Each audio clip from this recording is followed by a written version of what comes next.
చెట్టుబడి తెలుగు లోగిలి. నాకు డబ్బు కావాలి, ఏదో ఒక రీతిని కావాలి, నేను ఇంత చేస్తున్నా అన్నట్లేదు, నాకు సంపద అవసరము, కావాలి కావాలి అంటే ఏది నీ దగ్గరకు రాదు. వచ్చే టయానికి అన్నీ వస్తాయి. కాలం చాలా గొప్పది. రెండు విషయాలు మీకు చెప్పదలుచుకున్నాడు బద్దెన గారు. సిరిత వచ్చిన వచ్చును సలలితముగ నారికేల సలిలము భంగిన్, సిరిత పోయిన పోవును కరిమిరింగిన వెలగపండు కరణిని సుమతి.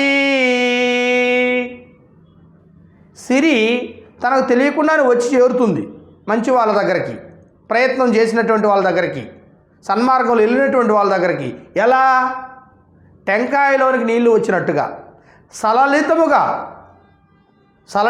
నారికేల సలిలము భంగి. నారికేలలో అంటే టెంకాయలోకి నీరు ఏ విధంగా అయితే చెప్పకుండా వస్తుందో అలానే సంపద కూడా తెలియకుండానే వచ్చి కూర్చుంటుంది ఆ లక్ష్మీదేవి.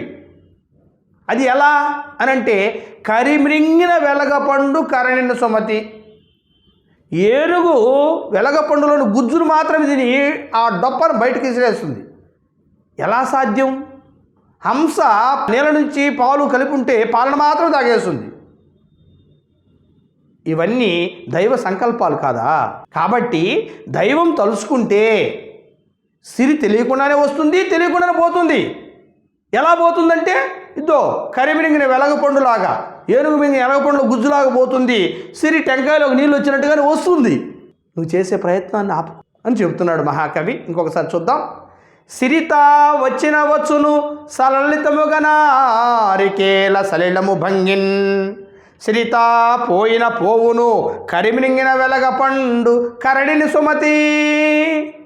కరిమిరింగిన వెలగపండు కరణిని సుమతి. ధన్యవాదములు.